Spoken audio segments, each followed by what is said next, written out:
भजन संहिता 27 अध्याय, the book of साम chapter 27। यहोवा परमेश्वर मेरी ज्योति और मेरा उद्धार है, मैं किससे डरूं? यहोवा मेरे जीवन का दृढ़ गढ़ ठहरा है, मैं किसका भय खाऊं? जब कुकर्मियों ने जो मुझे सताते और मुझी से बैर रखते थे, मुझे खा डालने के लिए मुझ पर चढ़ाई की थी, तब वे ही ठोकर खाकर गिर पड़े। चाहे सेना भी मेरे विरुद्ध छावनी डाले, तो भी मैं न डरूंगा। चाहे मेरे विरुद्ध लड़ाई ठन जाए, उस दशा में भी मैं हियाव बांधे निश्चित रहूंगा। एक वर मैंने यहोवा से मांगा है, उसी के यत्न में लगा रहूंगा कि मैं जीवन भर यहोवा के भवन में रहने पाऊं, जिससे यहोवा की मनोहरता पर दृष्टि लगाए रहूं और उसके मंदिर में ध्यान किया करूं, क्योंकि वह तो मुझे विपत्ति के दिन में अपने मंडप में छिपा रखेगा। अपने तंबू के गुप्त स्थान में वह मुझे छिपा लेगा और चट्टान पर चढ़ाएगा।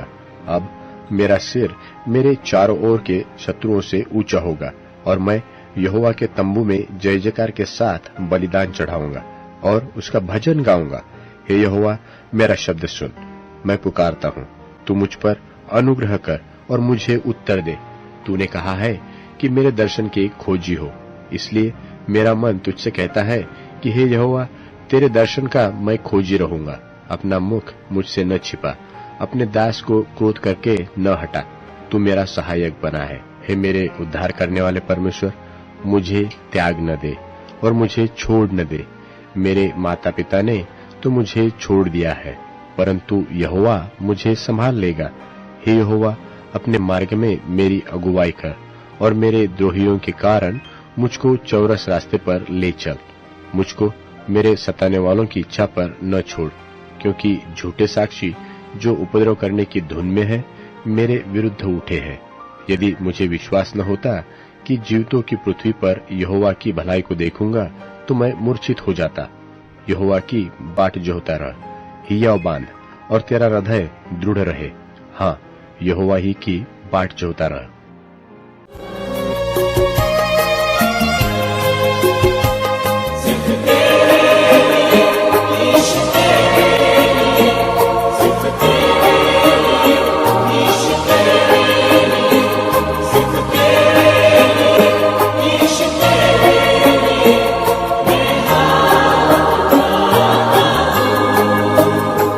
यहाँ पर सीखेंगे कि कैसे परमेश्वर की उपस्थिति हमें सामर्थ्य देती है और क्या होता है आखिर परमेश्वर की उपस्थिति में।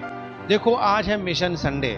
मिशन का कार्य जरा सा भी नहीं हो सकता जब तक हमारे अंदर परमेश्वर की सामर्थ्य ना हो, और परमेश्वर की सामर्थ्य तभी हो सकती है जब परमेश्वर की उपस्थिति हो। तो याद रखें, परमेश्वर की उपस्थिति की सामर्थ्य बहुत जरूरी है हमारे जीवन में। हम लोग परमेश्वर के लोग हैं और हम लोग दुनिया में अब हम शैतान के लोग नहीं हैं। पहले हम शैतान के लोग थे तो वो हमें अपनी पावर देता था, लेकिन अब हमने उसको छोड़ दिया है, इसलिए हम अब परमेश्वर की पावर से चलेंगे। देखो, दुनिया में दो शक्तियां हैं, दो पावर हैं, एक है लाइट पावर और एक है डार्कनेस पावर। यानी कि एक है ज्योति की शक्ति और दूसरी है अंधकार की शक्ति। जो अंधकार की शक्ति है वो शैतान की शक्ति है और जो ज्योति की शक्ति है वो परमेश्वर की शक्ति है। जब हम इस दुनिया में शैतान के पास थे तो उसने हमें शैतान की शक्ति दी थी और वो शक्ति का काम था गलत काम करना, और गलत कामों से हम चलते थे। गलत ताकत पा करके उल्टा पुल्टा करके हम जीवन व्यतीत करते थे। हम लोग सचमुच में टोना टुटका करते थे, चढ़ावे चढ़ाते थे, उससे हमें शक्ति मिलती थी और वो शक्ति हमें मिलती थी गलत कामों करने के लिए। आज भी आप दुनिया में आप देखिए, सिनेमा उठा के देखिए, वहां पर हमेशा मूवी देखिए, ताकतवर व्यक्ति जो है वो गलत काम कर रहा है। क्या कर रहा है? हत्या कर रहा है, मर्डर कर रहा है। बस यही ताकत चाहिए लोगों को। क्या करना है? लोगों को बस मार डालो, ये ताकत है। लेकिन परमेश्वर की ताकत क्या करती है? बिना मारे किसी को प्यार से ही जीवन बदल देती है किसी का। ये है परमेश्वर की ताकत। और शैतान की ताकत क्या है? वो मारता है, तोड़ता है, कुचलता है और कुछ फायदा नहीं होता उससे और परेशानी मुसीबत बदलती जल्दी जाती है। तो दुनिया में दो ताकतें हैं, एक अंधकार की शक्ति और एक सचमुच में ज्योति की शक्ति। अगर हमारे अंदर परमेश्वर की शक्ति है तो हमारे अंदर अच्छे और भले काम होंगे। यदि हमारे अंदर शैतान की शक्ति है तो हमारे अंदर गलत काम होंगे। हम अक्सर क्या कर रहे हैं अपने जीवन में? चेक करके देखें, भले काम कर रहे हैं या बुरे काम कर रहे हैं, अच्छे काम कर रहे हैं क्या गंदे काम कर रहे हैं। हम लोगों को खुद पता है अपने जीवन के बारे में कि मुझसे अक्सर कौन से काम हो जा रहे हैं। मेरे मित्रों, हम विश्वासी हैं, हम मसीह हैं, हम चर्च के सदस्य हैं, प्रभु के लोग हैं। हमें तो सचमुच में भले और अच्छे काम करना चाहिए था, लेकिन हम लोगों से अक्सर भले और अच्छे काम नहीं होते, हमेशा गड़बड़ काम होते हैं, बुरे काम होते हैं, गंदे काम होते हैं। हम लोग उन्हीं में ज्यादा ही समय बिताते हैं। आप अपने बारे में अच्छी तरीके से जानते हो कि आप कितना समय प्रभु में बिता रहे हो और कितना ज्यादा आप प्रभु में नहीं बिता रहे हो। आप कितना ज्यादा वचन में बिता रहे हो और कितना आप वचन में नहीं बिता रहे हो। आपको सब कुछ पता है कि आप टाइम को क्या कर रहे हो। अगर आपके पास में सचमुच में परमेश्वर की सामर्थ होगी तो आप परमेश्वर के कार्य करेंगे। और अफसोस की बात यह है कि सचमुच में आज बहुत से मसीह लोग, विश्वासी लोग हैं तो जरूर, लेकिन वे परमेश्वर के कामों से दूर हैं, परमेश्वर की सचमुच में इच्छा से दूर है, परमेश्वर के सामर्थ्य से दूर है। तो ये एक सबसे बड़ी समस्या पनप रही है चर्चों में, कलीसियाओं में। मैं ये चाहता हूं कि ये सब चीजों का अंत होना चाहिए, क्योंकि अब हम बदल गए, अब हम अलग हो गए, अब हम मसीह के लोग हो गए, अब हमारी दुनिया दूसरी है। अब हमको अलग काम करना है, अलग से करना है, बिल्कुल फर्क करना है, दुनिया से अलग। हालेलुया।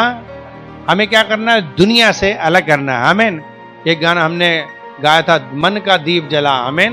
वो उसमें लिखा है कि दुनिया से तू क्या कर ले? नाता तोड़ ले। जो लोग दुनिया से नाता नहीं तोड़ेंगे वो लोग दुनिया में डूब जाएंगे, और हमको दुनिया में डूबना नहीं है। जो लोग दुनियावी होंगे उन्हें प्रभु नहीं लेगा, उन्हें राज में नहीं लेगा। हम पास्टर लोग आपको मेहनत करके तैयार करते हैं और आपको ये बताते हैं कि दुनियावी मत हो और आप आत्मिक हो, प्रभु में हो जाओ, परमेश्वर के राज के हो जाओ। इसीलिए आप लोगों को हम लोग इनवाइट करते हैं। लेकिन ज्यादातर लोगों की इच्छा ये रहती है कि मेरा सब काम हो जाए, दुनियावी में भी हो लूं और आत्मिक भी हो लूं। हम में से बहुत से लोग ये चाहते हैं कि संसार भी ना छूटे और मुझे चर्च भी ना छूटे और परमेश्वर भी ना छूटे। तो ये संभव नहीं है, क्योंकि अब हमारी दूसरी दुनिया है, परमेश्वर पवित्र है। आप संसार में जब थे तो उल्टे सीधे काम करते थे, लेकिन आप परमेश्वर के घर आ गए तो उल्टे सीधे काम हम नहीं कर सकते। अब हमें अच्छे और भले काम करना है। और बाइबल कहती है जब तुम्हारे अंदर भले और अच्छे काम होंगे तो लोग देख करके तुम्हारे परमेश्वर की महिमा करेंगे। हालेलुया। मुझे और आपको तैयार होना है। विश्वासियों, क्या आप रेडी हैं? आपके अंदर भले काम होने चाहिए या नहीं होने चाहिए? बोले एक दूसरे से, आपके अंदर भले काम होना चाहिए। अब पलट के जवाब दो, आपके अंदर भी तो होना चाहिए। हालेलुया। देखिए, याद रखिए, इस बात को समझने की कोशिश करो। परमेश्वर का वचन बता रहा है कि हम लोग परमेश्वर की संतान हैं, और बाइबल कहती है कि संतान होने के नाते हमारे अंदर दूसरे गुण होना चाहिए, ज्योति के गुण प्रकट करना है। हम लोग अंधकार वाले लोग नहीं हैं, हम लोग ज्योति के गुण प्रकट करने वाले लोग हैं। आमीन। अंधकार के काम नहीं कर सकते, अब हम गलत काम नहीं कर सकते, अब हम बुरे लोगों के साथ नहीं चल सकते, अब हम बुरी बातें नहीं कर सकते हैं हम। इसीलिए आपको सचमुच में ज्यादा से ज्यादा अपना ध्यान चर्च में लगाना चाहिए, क्योंकि आप जितना ज्यादा चर्च में रहेंगे तो आपको हमेशा आपको अपना काम याद रहेगा, अपनी जिम्मेदारी याद रहेगी, आप भूलोगे नहीं निशाने को। जो लोग चर्च छोड़ देते हैं वो परमेश्वर के उद्देश्य को छोड़ देते हैं, वो परमेश्वर के उस बात को भूल जाते हैं, आज्ञाएं भूल जाते हैं, वो रास्ता ही भूल जाते हैं और फिर भटक जाते हैं और फिर चले जाते हैं। हमारी जिंदगी का विशेष उद्देश्य ये नहीं होना चाहिए कि हम चर्च में आए तो बस हमारी जो है एक ड्यूटी पूरी हो जाए। नो, आप अपनी ड्यूटी पूरी करने के लिए नहीं आए हो, बल्कि आप जीने के लिए आए हो। आप सचमुच में आनंद मनाने आए हो, आप सचमुच में यहाँ पर एक संगति करने आए हो, आप मिलने आए हो, आप भाईचारा निभाने आए हो, आप सचमुच में परमेश्वर का काम करने आए हो, आप परमेश्वर की भक्ति करने आए हो, परमेश्वर की सेवा करने आए हो। तो आपको ये बात मालूम होना चाहिए, आजकल बहुत लोग जो हैं बहुत प्रकार के पावर में विश्वास करते हैं। आजकल पावर बहुत इंपॉर्टेंट है। हमने आपको बताया कि हम आपको बता रहे हैं गॉड्स पावर, यानी कि गॉड्स प्रेजेंस पावर, यानी कि परमेश्वर की उपस्थिति की सामर्थ की बात कर रहे हैं। लेकिन दुनिया में बहुत से लोग कई प्रकार के पावर पर विश्वास करते हैं या उन पावरों को मानते हैं। जैसे दुनिया में कुछ पावर हैं, जैसे मैन पावर। बहुत से लोग मैन पावर पर बहुत विश्वास करते हैं और वो मैन पावर के पीछे भागते हैं। वो सोचते हैं हमको मैन चाहिए, हमें लोग चाहिए, तो वे लोगों के बीच में रहते हैं, क्योंकि वो विश्वास करते हैं कि मैन पावर एक दिन बड़ी काम आ जाएगी। तो इसलिए वो मैन के बीच में, लोगों के बीच में रहते हैं। आप देखेंगे ज्यादातर लोग जो है हर एक व्यक्ति से कनेक्ट है और हर एक व्यक्ति के संग वो ऐसा करते रहते हैं कि उनसे वो उपकार मिले, उनसे वो क्या मिले, उन पर तरस मिले। तो हर व्यक्ति ज्यादातर इंसानों को खुश करने के चक्कर में पड़ा रहता है और वो मैन पावर पाना चाहता है, क्योंकि वो लोग सोचते हैं कि अगर कोई बात हो गई तो मुझे लोग मेरे संग हैं तो वे काम आ जाएंगे। तो इसलिए क्या करते हैं वो लोग, मैन पावर के पीछे भागते हैं। कुछ लोग क्या कर रहे हैं, मनी पावर पर विश्वास करते हैं, तो इसलिए बहुत से लोग क्या करते हैं, मनी के पीछे भागते हैं। वे सोचते हैं मनी ही है सब कुछ, ना बाप बड़ा ना भैया, सबसे बड़ा रुपया। तो वो क्या सोचते हैं, भागो पैसे के पीछे, वो पैसा पैसा पैसा पैसा के पीछे भाग रहे हैं। तो वो अपने आप को यह समझ रहे हैं कि एक दिन money power will work out, यानी कि मनी काम आएगी, तो वो पैसा के पीछे भाग रहे हैं, रात दिन पैसा के पीछे भाग। हमारी कलीसिया के बहुत से लोग हैं जो बहुत पैसा के पीछे भागते हैं, बहुत पैसा के लिए अपना जो है समय बर्बाद करते हैं। और अफसोस की बात तो पैसा मिलता भी नहीं है, फुक्का जीवन फिर भी रहता है और नंगा जीवन रहता है। पैसा फिर भी उनको जो है सपना दिखाता है और वो सपना देखते देखते चर्च से दूर रहते हैं, पास्टर से दूर रहते हैं, चर्च की जिम्मेदारियों से दूर है। ऐसे लोग ना बाइबल पढ़ते हैं, ना प्रार्थना करते हैं और ना चर्च आते हैं, ना सेवा करते हैं, बस money power, they believe in money, they believe in money. वो सोचते हैं मनी में ही सब कुछ है, पैसा ही सब कुछ है, इसलिए पैसा कमाओ और पैसे के लिए इधर उधर जाओ। यहां तक कि संडे को भी कोई पैसा मिल जाए तो चर्च छोड़ने को तैयार है। तो ऐसे लोग आप समझ सकते हैं कि वो किसकी शक्ति से चल रहे हैं, दुनिया की शक्ति से चल रहे हैं, शैतान की शक्ति से चल रहे हैं, जिनके दिमाग में ये बात आ गई है कि money power is the everything power. मेरे मित्रों, ये मनी पावर कतई फेल है। मैंने ऐसे ऐसे लोगों को देखा है, बैग में झोला झोला भर करके पैसा लाते हैं और वो डॉक्टर के पास आते हैं और आईसीयू के पास खड़े हो जाते हैं और कहते हैं डॉक्टर ले लो इन सारे पैसों को और मेरे भाई को, मेरी माँ को, मेरे बच्चों को बचा लो। वो कहते हैं सॉरी, आपका 1 रुपया को मैं हम लोग कुछ नहीं कर सकते। तो ऊपर वाला ही है सबसे बड़ी पावर, मनी पावर नहीं। God's power can change, God's power आपकी जिंदगी के बच्चे की जिंदगी दे सकती है। मेरे मित्रों, मनी पावर सब कुछ नहीं है, इसलिए मनी के पीछे मत भागो, मनी के आगे इतना मत झुको कि आप सचमुच में आप परमेश्वर से दूर हो जाओ। लोग ऐसे ही करते हैं, कंप्रोमाइज करते हैं। लोग परमेश्वर को कोई लेना देना नहीं है, परमेश्वर की सेवा को कोई लेना देना नहीं, चर्च से कोई लेना देना नहीं है, परमेश्वर के दासों के अधीनता में जीवन बिताने की कोई चक्कर, बस money money money.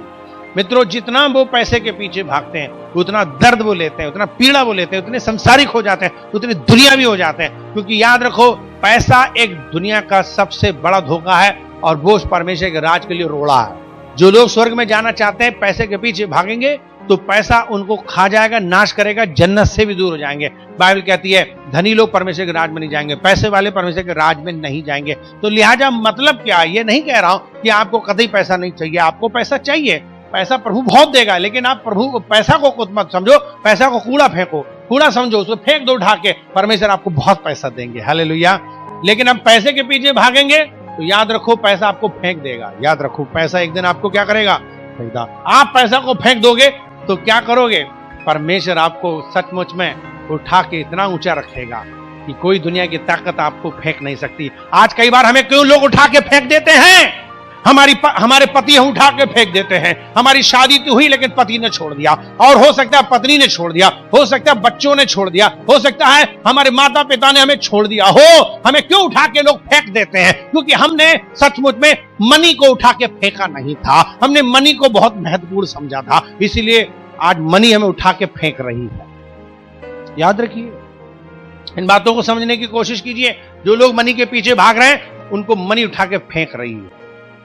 Money power is not the power, God's power is a power. Amen, hallelujah. मुझे मालूम है पैसे के मामले में बहुत से लोग हालेलुया नहीं बोल पाते हैं, बड़ा बुरा लगता है। मोहब्बत हो गई है मुझे, मोहब्बत हो गई है मुझे, मोहब्बत हो गई किससे, मनी से, पैसा से। तो बड़ा मुश्किल होता है छोड़ने, दिल दुखी होता है। आमेन। तो ये तो खैर प्रॉब्लम तो है, जब आपको सचमुच में पैसा छोड़ने का मामला आता है तो बहुत बुरा लगता है। तो इससे हम लोग जो है समझ सकते हैं कि हमारी आत्मिक जीवन कितना कहां पर है। मेरे मित्रों, एक चीज और पावर है, वो है नेम पावर, यानी कि पॉपुलैरिटी पावर, यानी कि फेमस। हम लोग सोर्स के ऊपर विश्वास करते हैं, नेता होते हैं और बड़े बड़े बदमाश होते हैं, कुछ लोग उनसे, गुंडे बदमाशों से अपना संपर्क बना के रखते हैं। वो सोचते हैं कि गुंडे बदमाश वक्त पे काम आएंगे हमारे, नहीं, गुंडे बदमाश क्या करेंगे, हमारे माफियास हैं, बदमाश हैं, चोर चप्पुर डाकू, और तो और कुछ लोग जो हैं सोचते हैं पुलिस वालों से अपना नाता जोड़े रहो, और लोगों को बताते देखा मेरे संग पुलिस चल रहा है। कुछ लोग जो है गनर वालों से करते, देखा गन चल रही मेरे पीछे। बहुत लोग जो हैं बड़े बड़े पदों पर विश्वास करते हैं, कुछ लोग नेताओं के पीछे आगे जाते हैं, उनके चक्कर में पड़े हुए हैं, रात दिन भाग रहे हैं। एक विश्वासी में पूछा कहाँ भाग रहे हैं? इलेक्शन भाग रहे हैं। क्यों भैया? वो उनका इलेक्शन जिताना है। अरे क्या करो जिता के? अरे हम वो जीत जाएंगे तो हम जलवा दिखाएंगे, समझे? और उसके चक्कर में ना चर्च ना विश्वासी कभी नहीं आया, आत्मिक जीवन कभी चला गया, वो हार भी गए, कुछ भी नहीं है आज। मेरे मित्रों, अगर हम लोग इन पावरों पर विश्वास करेंगे तो हमारी जिंदगी की असली पावर जो हमारे जिंदगी में आनी चाहिए वो नहीं आ पाएगी। आज पूरी दुनिया इस पावर के पीछे भागती है, उतना ही वो फेल दिखाई देती है। आजकल कारों में भी पावर आ गई है, कारों में भी पावर आ गई, power window, power brake, power steering. Amen. बहुत से लोग जो है इस प्रकार से जो है पावर विश्वास करते हैं, लेकिन ये सब एक दिन धोखा देते हैं। ना पावर विंडो काम आता है, ना पावर स्टीयरिंग काम आता है, ना पावर ब्रेक काम में आता है। आपके पास कौन सी पावर है? हमारे पास में आज आपके लिए एक ही देने के लिए पावर है जो सब पावरों से ऊपर है, और वो है जीसस पावर। हालेलुया। कितने लोग विश्वास करते हैं जीसस पावर पर? मित्रों, यीशु मसीह की सबसे बड़ी पावर है जिसे मुझे और आपको चाहिए। हालेलुया। यिर्मयाह कहता है 10 अध्याय के 6 पद में, है यहोवा तेरे समान सामर्थपूर्ण परमेश्वर कोई नहीं है।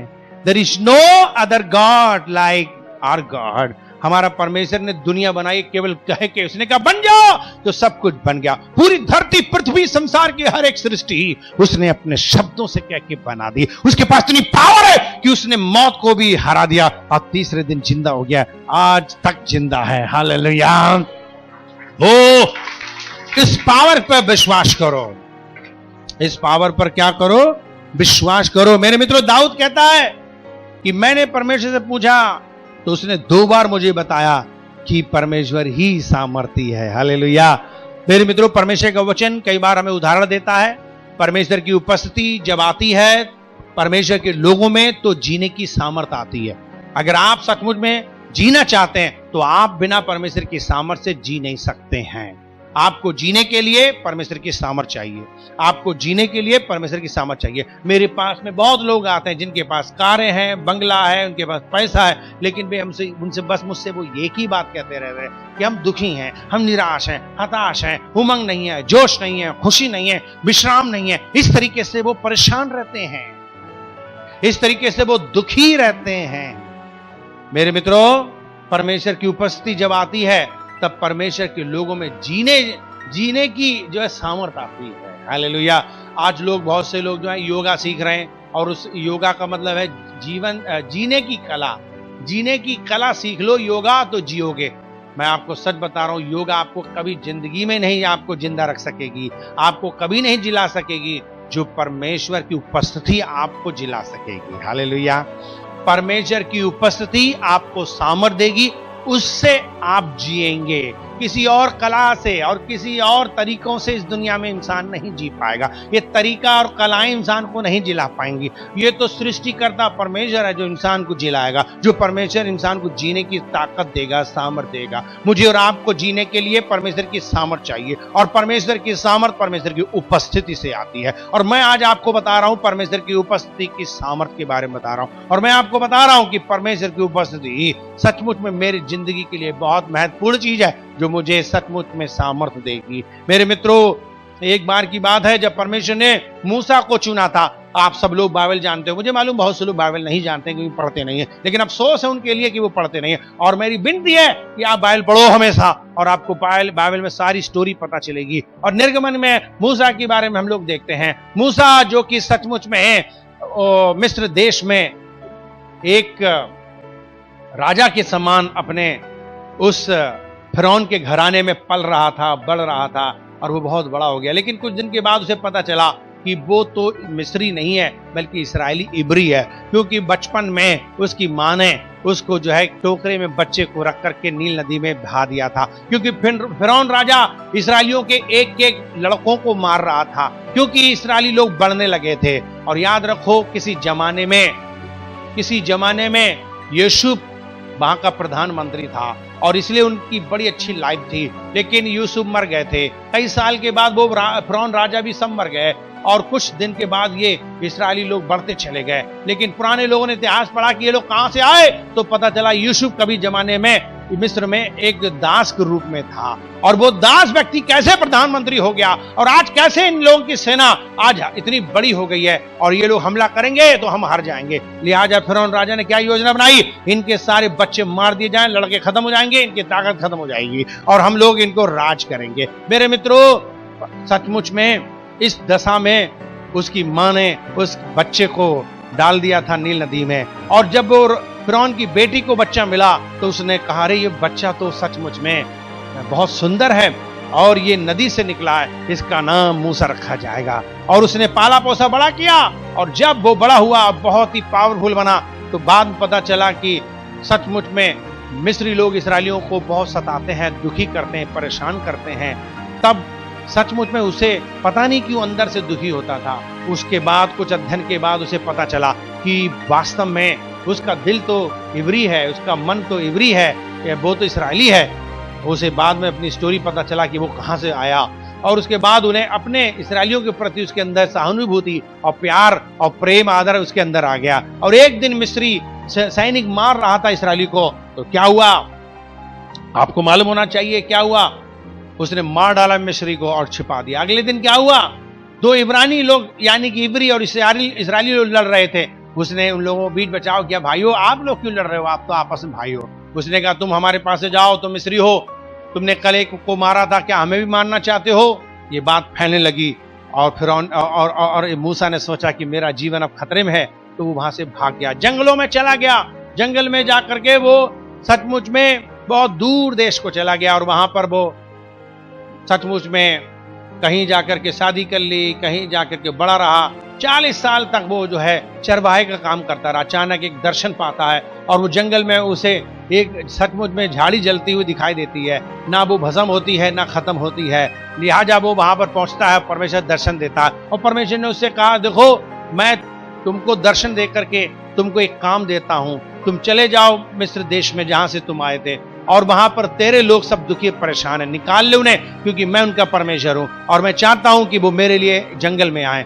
मैं उनके लिए एक देश दूंगा, मैं उनके लिए सचमुच में उनके लिए एक राज दूंगा, और वो और हम सब मिल करके सचमुच में खुशियां मनाएंगे, इसलिए तुम जाओ। उसने कहा मैं कौन हूं, चला जाऊंगा, मेरे पास में कोई सामर्थ नहीं, मेरे पास कोई शक्ति नहीं है। उसने कहा तू जा, मैं तेरे साथ जाऊंगा और तू बड़े बड़े सामर्थ के काम करेगा। मूसा कई बार अपने जिंदगी में उसने इस प्रकार से दुआ की है। एक दुआ हमने उसकी सुनी है निर्गमन 33 अध्याय के 15 पद में, और उसने मूसा से कहा, और उसने परमेश्वर से कहा, मूसा ने कहा कि हे परमेश्वर, उपवास प्रार्थना करके कहा, उसने कहा हे परमेश्वर, जब तक तू मेरे साथ ना चलेगा या तेरी उपस्थिति मेरे साथ ना चलेगी तो मैं कहीं नहीं जाऊंगा।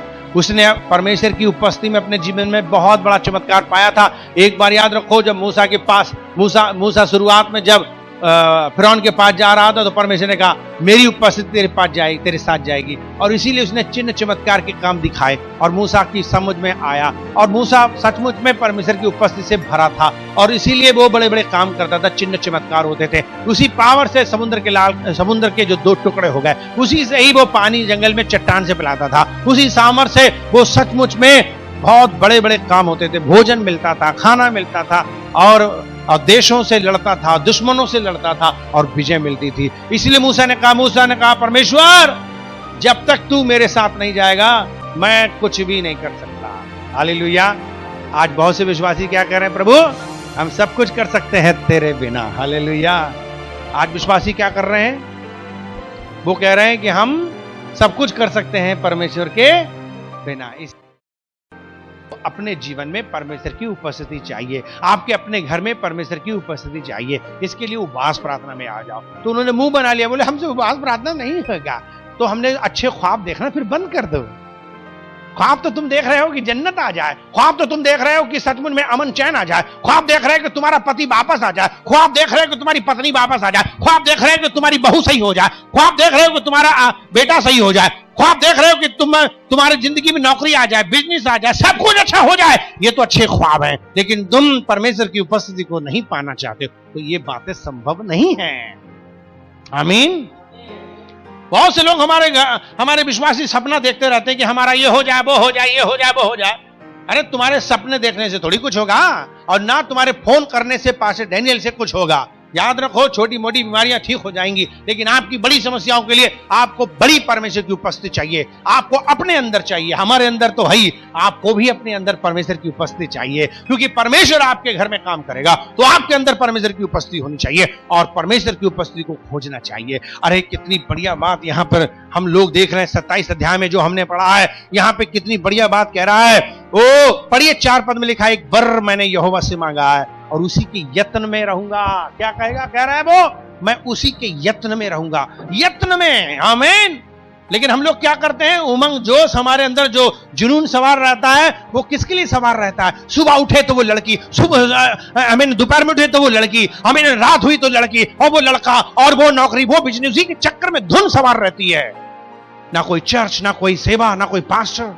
चर्च में आए तो वो लड़की, चर्च से गए तो वो लड़की, चर्च से चले गए तो वो लड़की, सब कुछ लड़की और सब कुछ लड़का, सब कुछ नौकरी, सब कुछ बिजनेस के चक्कर में ही अपना समय बर्बाद कर देते हो। कौन सी धुन है सवार आपको? यहां क्या कहता है परमेश्वर का वचन? एक बार मैंने यहोवा से मांगा है, ये जीवन भर में, वो कहता है यत्न से मैं करूंगा, यत्न से मैं जीवन भर यहोवा के भवन में रहने पाऊं।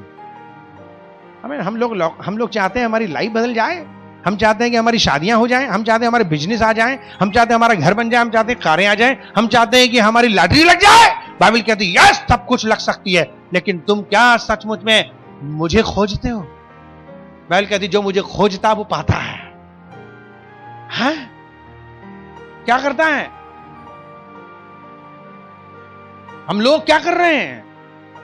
बाइबल कहती है जो कोई भी जीवन भर यहोवा के भवन में रहने की इच्छा रखेगा। हम में से बहुत से लोग जो हैं, बड़ी उन्हें तकलीफ होती है ज्यादा देर तक बैठने की। आमीन। बोले कितने अच्छे हैं आप जब आप बुराई करें। Hallelujah, praise the Lord. Bible क्या कहती है? आनंदित और मगन होना जब तुम्हारी कोई बुराई कर रहे, तुम उनके लिए क्या करो? दुआएं करो। That is the my ministry, this is ministry. आमीन। शैतान सवार हो जाता है बहुत लोगों के, और अपने ही बाप और अपनी ही माता के खिलाफ काम करवाता है। आमीन। लिखा है एक बार मैंने यहोवा से मांगा, उसी के यत्न में लगा रहूंगा, मैं जीवन भर यहोवा के भवन में रहने पाऊं, जिससे यहोवा की मनोहरता पर दृष्टि लगाऊं। अरे आपको ये परमेश्वर की खूबसूरती पर तो ध्यान दीजिए। दुनिया का कौन सबसे खूबसूरत है? कौन सी ऐसी लड़की है, कौन सा ऐसा लड़का है जिसके पीछे आप भागते हो ना? कल को वो धोखा देके बोलता है नो वो get out from my life. आपको पता है, बहुत धन्यवाद करो कि शादी से पहले उसने गेट आउट कर दिया, कहीं शादी के बाद आपको गेट आउट करते तो प्रॉब्लम हो जाती है। धन्यवाद करो हाथ उठा करके, प्रेज द लॉर्ड, शादी से पहले ही उसने मुझे ना कर दी। Hallelujah, hallelujah. ये परमेश्वर का धन्यवाद का विषय है। क्यों? क्योंकि दुनिया में सबसे ज्यादा अगर कोई खूबसूरत है तो वो परमेश्वर है। अगर आप परमेश्वर के पीछे भागते, परमेश्वर को उसकी खूबसूरती के पीछे भागते, तो मैं सच बता रहा हूं, दुनिया की रानियां, दुनिया के राजा, दुनिया के राजकुमार तुम्हारे पीछे पड़े रहते हैं। तुम किसके पीछे पड़ते हो? वे तुम्हें धोखा देते हैं और तुम्हारा दिल टूट जाता है और कहते हैं हाय मेरा दिल टूट गया है। फिर कहते दिल का खिलौना टूट गया है।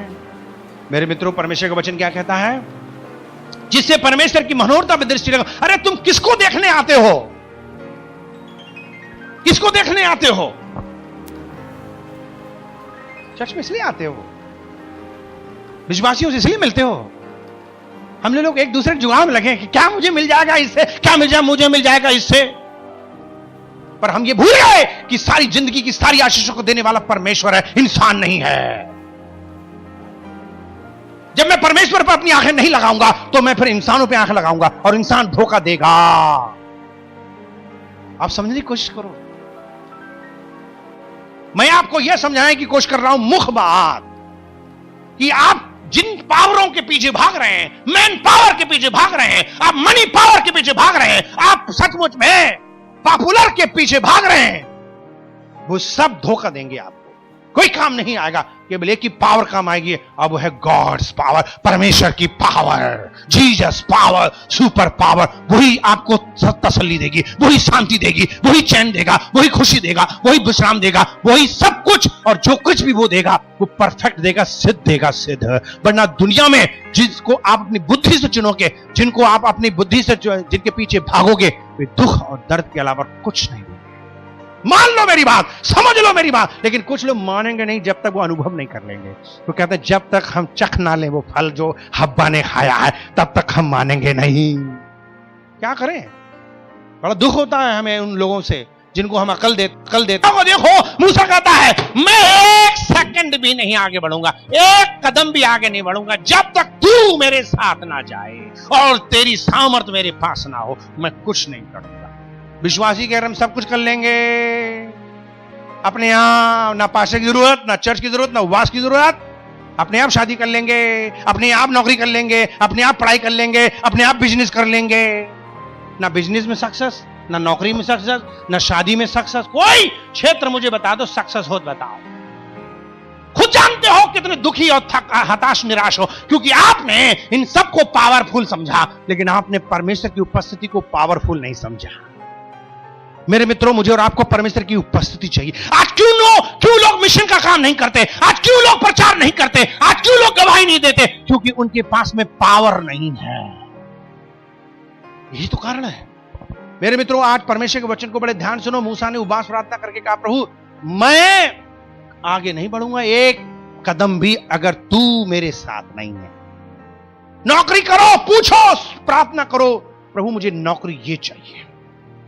कुछ लोग बिना परमेश्वर से पूछे, बिना एडवाइस के बस घुस जाते हैं। उसको चुन लिया, उस लड़के को चुन लिया, इस लड़की को चुन लिया, बाद में वो धोखा देती है, वो बाद में वो धोखा देता, निराश होता, नौकरी छूट जाती है, रिश्वत देके चले आए, पैसा लुट गया।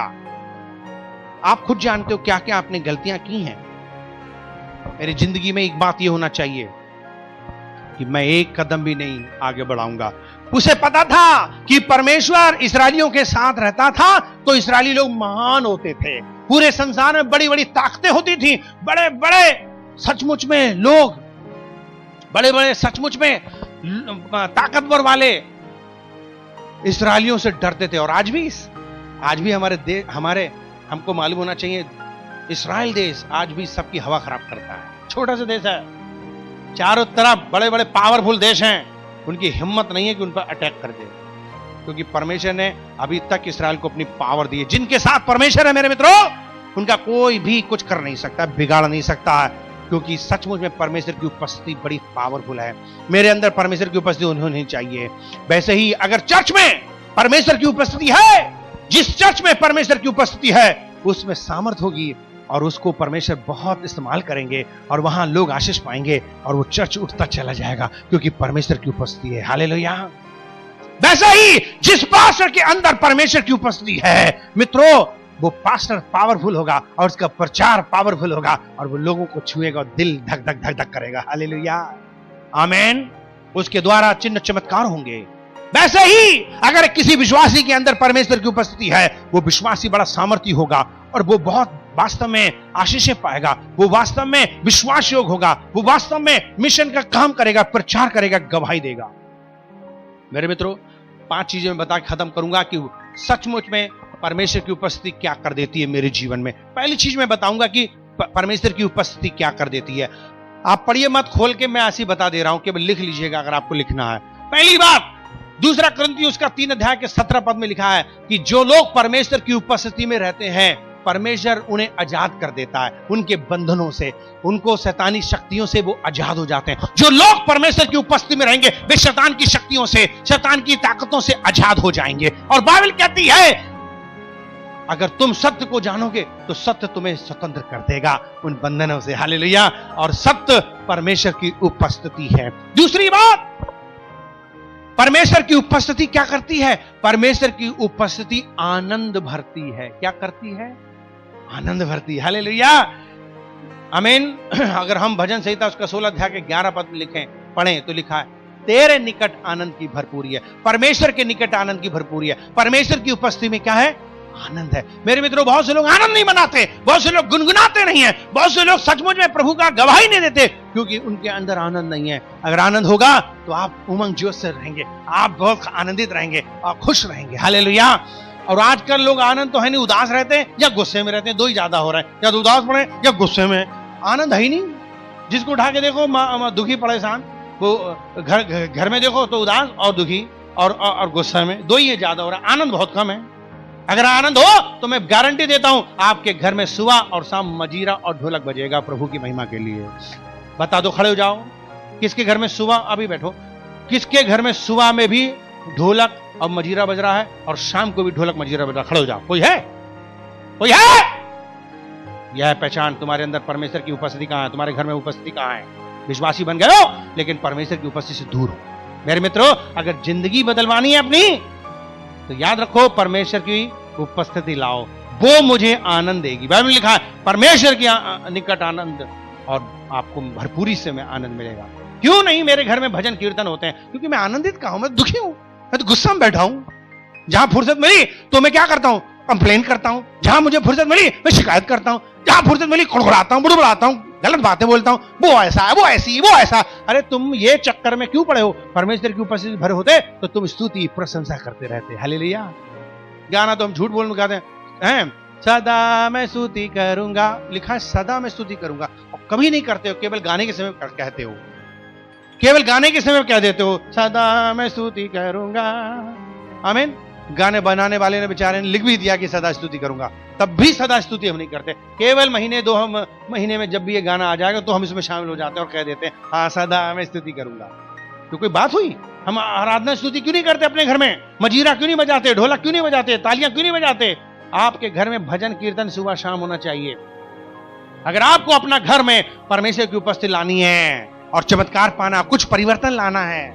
कुछ लोग अपनी जिंदगी में परिवर्तन लाना नहीं चाहते। क्यों? क्योंकि वे सचमुच में परमेश्वर की उपस्थिति नहीं लाना चाहते। वो चाहते हैं बदल जाए दुनिया, लेकिन कैसे? कैसे? बिना परमेश्वर की उपस्थिति कभी नहीं संभव है। दूसरी चीज, आनंद से भरा हुआ जीवन। तीसरी चीज जो मैं बता रहा हूं, सुनिए ध्यान से। निर्गमन उसका 33 अध्याय के 14 पद में लिखा है कि जो लोग परमेश्वर की उपस्थिति में होंगे उन्हें आराम मिलेगा। वो क्या कहेंगे? उन्हें क्या मिलेगा? आराम। आज बहुत से लोगों के पास आराम ही नहीं। आराम, रात भर सोते तब भी आराम नहीं है। मैंने बहुत लोगों को रात भर 8-8 घंटे हुए सोते हुए देखा है, लेकिन ऐसे लग रहा है कि पिटे हुए हैं। आप भला सोचो, 8 घंटे सोने के बाद तुम्हारा जीवन कितना हो जाना चाहिए फ्रेश, लेकिन वो और ज्यादा लेजी लग रहे हैं, वो और ज्यादा पिटे हुए लग रहे हैं, वो और ज्यादा थके हुए लग रहे हैं, क्योंकि उनके जीवन में परमेश्वर का आराम नहीं है। मेरे मित्रों, मैं आपको सच बता रहा हूं, बहुत से लोग 8-8 घंटे सोते हैं लेकिन उनके अंदर आराम नहीं है, थके रहते हैं, दिन भर मुंह फैलाते रहते हैं। आप देखिए, जब देखो वो मुंह फैलाते रहते हैं। बड़ा दुख होता है मुझे। चर्च में भी कई बार बहुत से लोग यहाँ बैठ के भी मुंह फैलाते रहते थे और आवाजें निकालते थे अजीब सी। अब तो खैर बंद हो गया धीरे धीरे। आमीन। Hallelujah, hallelujah, hallelujah. हाँ, अभी लग रहा है कि आप जाग रहे हो। हालेलुया। मेरे मित्रों, आपके अंदर जरा सा भी आलस दिखाई दे रहा है, मतलब याद रखो आप थके हुए हो, आपको विश्राम नहीं मिला। जिनके अंदर विश्राम होगा वो समेटेगा, काम करेगा जोशीले तरीके से। हालेलुया। अभी देख लेना कौन लेजी है और कौन तंदुरुस्त है। हालेलुया। कौन फ्रेश है, कौन ताजा। सभा के बाद देखिए कौन आस्तीन समेट रहा है, काम कर रहा है। तो देख लेना, खुद देख लेना कौन आलसी है और कौन कामी धामी आदमी है। परमेश्वर जब विश्राम देगा ना तो आप कभी आलस चर्च में नहीं दिखाएंगे, कभी नहीं दिखाएंगे।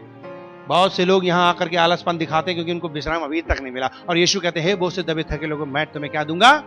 विश्राम। ये थका हुआ जीवन जो चर्च में दिखाते हो इसलिए क्योंकि मसीह ने अभी तक आपको विश्राम नहीं दिया और आप लेना भी नहीं चाह रहे हो, क्योंकि उसकी उपस्थिति में आते ही नहीं है। आप थक जाते हो, बड़ी जल्दी फूल जाती है आपके जो सांसें जब आप जीने से ऊपर आते हो। बहुत से लगा इतना ऊंचा चर्च है, ये तो कुछ भी नहीं है। पहाड़ों पर चलो तो और दिमाग खराब होगा आपका, समझे? उसके लिए परमेश्वर का विश्राम चाहिए। क्या चाहिए? परमेश्वर का विश्राम। मुझे परमेश्वर विश्राम देता है तो मैं कहीं भी चलने को तैयार हूं, कहीं जाने को तैयार हूं, कुछ काम करने को तैयार हूं, विश्राम से भरा हुआ हूं। याद रखो चर्च के विश्वासियों, आपको परमेश्वर प्रॉमिस कर रहे हैं विश्राम देने का। जो लोग परमेश्वर की उपस्थिति में आएंगे उनके अंदर विश्राम होगा। उनके अंदर क्या होगा? विश्राम। 4 घंटे भी अगर तुम सो जाओगे, मैं आपको गारंटी देता हूं परमेश्वर उसी 4 घंटे में आपको विश्राम करेगा, पूरी शक्ति दे देगा।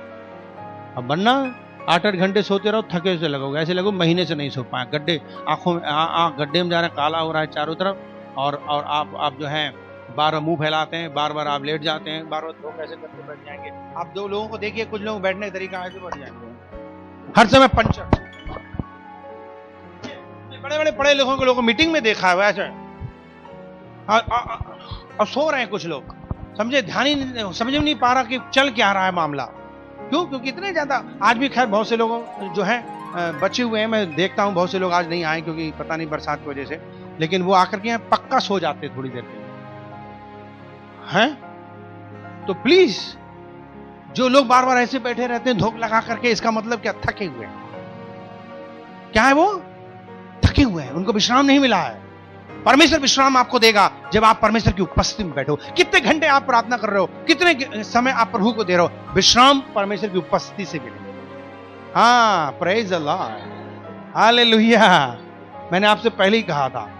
नंबर 4 क्या है? जो लोग प्रभु की उपस्थिति में आएंगे, भजन संहिता 92 अध्याय के 12, 13, 14 पद में क्या लिखा है?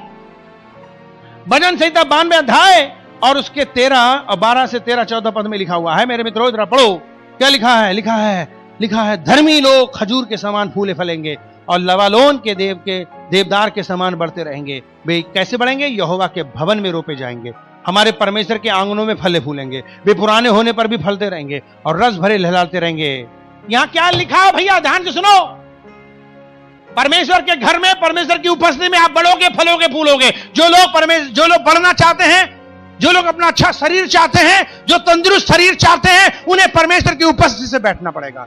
आज जिसको देखो, किसी का गुर्दा खराब, किसी का दिल खराब, किसी का जो है कुछ ना कुछ खराब पड़ा हुआ। क्यों? क्योंकि हम फले फूल नहीं रहे हैं, हमारा शरीर तंदुरुस्त नहीं हो रहा, क्योंकि हम परमेश्वर की उपस्थिति से दूर हैं।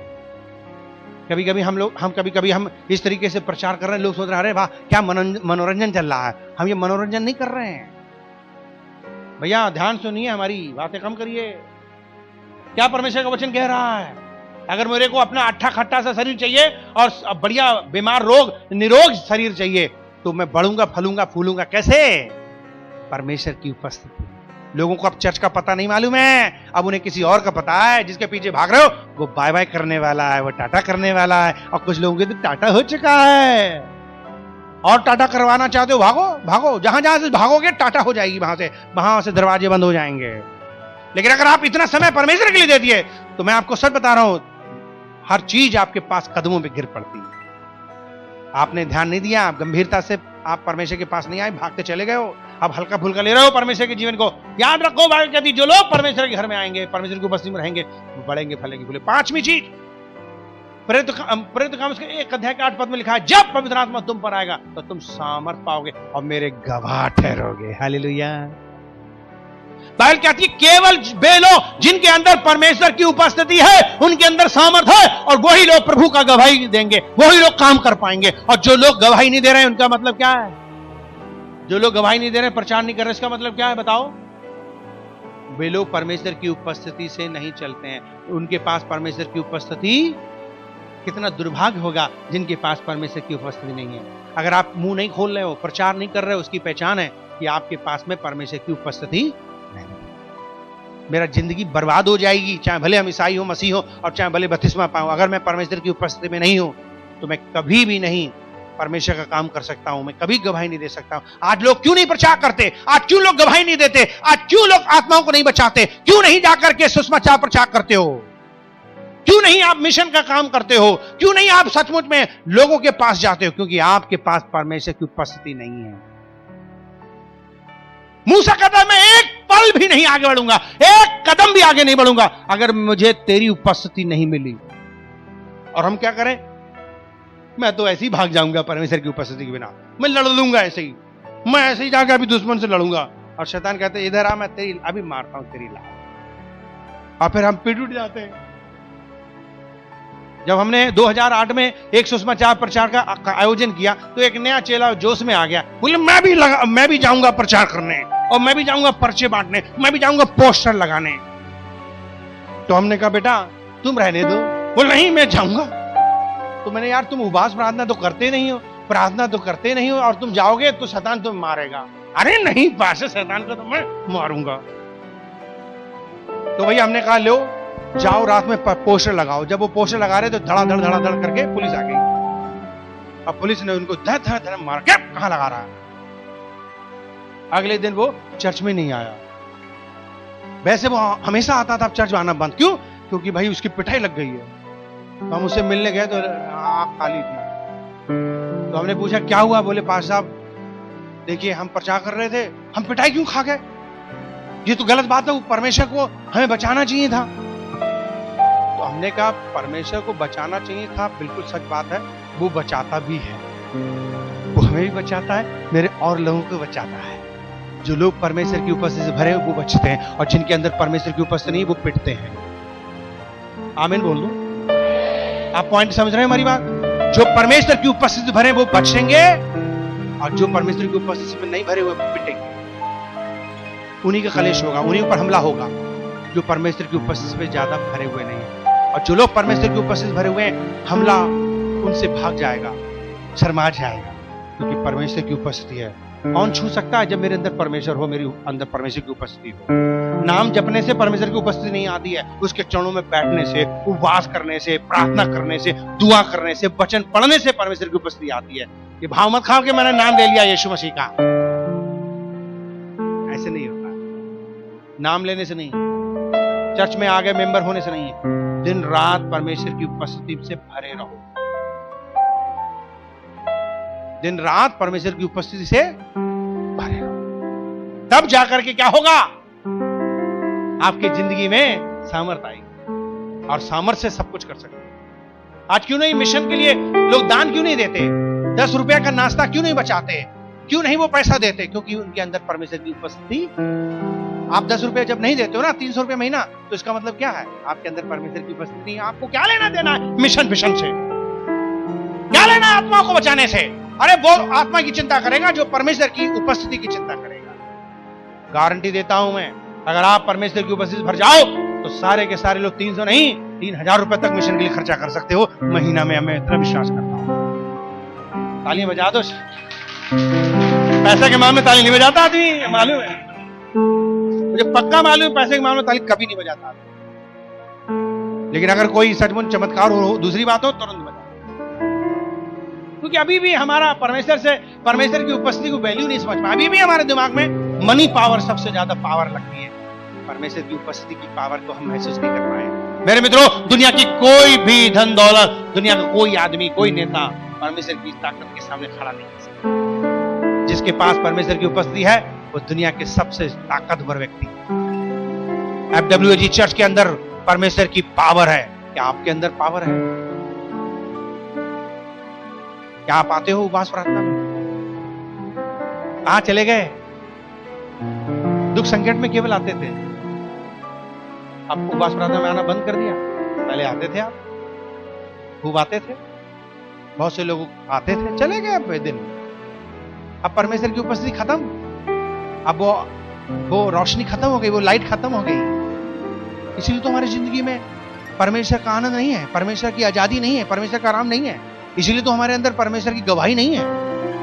क्यों? क्योंकि हमने क्या किया? उपवास प्रार्थना बंद कर दी, हमने परमेश्वर को खोजना बंद कर दिया, परमेश्वर के घर में आना बंद कर दिया। इसलिए हमारे पति कभी नहीं बदले, इसलिए हमारी पत्नियां कभी नहीं बदले, इसलिए हमारे बच्चे कभी नहीं बदले, इसलिए हमारी माता पिता कभी बदले नहीं, इसलिए हमारी कभी भी जिंदगी में आर्थिक स्थिति ठीक नहीं हुई, हमारा सेहत ठीक नहीं हुई, क्योंकि हमने परमेश्वर को खोजना क्या कर दिया? बंद कर दिया। और बाइबल कहती है परमेश्वर के वचन को आप खड़े हो जाएं, भजन संहिता 27 अध्याय में खड़े होकर के पढ़ेंगे। और बाइबल कहती है 27 अध्याय में क्या कहता है? 27 अध्याय में क्या कहता है? देखो देखो देखो देखो कहता है, ओह मेरे खुदा, क्या वचन लिखा हुआ है। एक बार मैंने यहोवा से मांगा, उसी की यत्न में लगा रहूंगा, और मैं जीवन भर यहोवा के भवन में रहूंगा, जिससे यहोवा की मनोरथा व विश्वास दृष्टि लगाऊं, मेरी आंखें लगाऊं। और कहता है उसके मंदिर में मैं ध्यान करूंगा। फिर लिखा, क्योंकि वो तो मुझे विपत्ति के दिन में अपने मंडप में छिपा लेगा, अपने तंबू के गुप्त स्थान में वो मुझे छिपा लेगा और चट्टान पर चढ़ाएगा। मेरे मित्रों, 8 पद कहता है मेरे दर्शन की खोजी हो, मेरे दर्शन के खोजी हो, मेरे दर्शन के। जो लोग परमेश्वर की उपस्थिति की खोजी होंगे उनकी जिंदगी में पावर होगी। उन्हें ना मैन पावर की जरूरत है, उन्हें ना मनी पावर की जरूरत है, और ना उन्हें पॉपुलैरिटी, फेमस लोगों की जरूरत है। बाइबल कहती है जिसके पास परमेश्वर है उसके पास दुनिया की किसी चीज की जरूरत नहीं। बाइबल कहती है परमेश्वर जब तुम्हारी ओर है तो तुम्हारा विरोधी दुनिया में कोई नहीं हो सकता। आपको किसका डर है? बाइबल क्या कहती है? मुझे किसी का डर नहीं, खुदाबंद मेरी रोशनी है और वो मेरी नजात है, मुझको अब किसी की जरूरत नहीं। मेरे मित्रों, ज्यादा से ज्यादा उपवास प्रार्थना करोगे, फ्राइडे को, सैटरडे को यहां आकर भवन में, मैं आपको लाइफ बदल जाएगी, लाइफ बदल जाएगी, लाइफ। वाइफ भी बदल जाएगी, पति बदल जाएगा, बच्चे बदल जाएंगे, सब बदल जाएंगे, सब ठीक हो जाएंगे, पटरी पे आ जाएंगे, गारंटी है। आप परमेश्वर की उपस्थिति भर जाओ। Nothing else, only God's presence. कितने लोग चाहते हैं अपने जिंदगी में परमेश्वर की उपस्थिति से भरना? आओ, ऊपर हाथ उठाओ। याद रखो, मिशन संडे है। मिशन का काम बिना परमेश्वर की उपस्थिति से नहीं होता है, प्रचार भी नहीं होता, गवाही भी नहीं होती। आओ अपने हाथ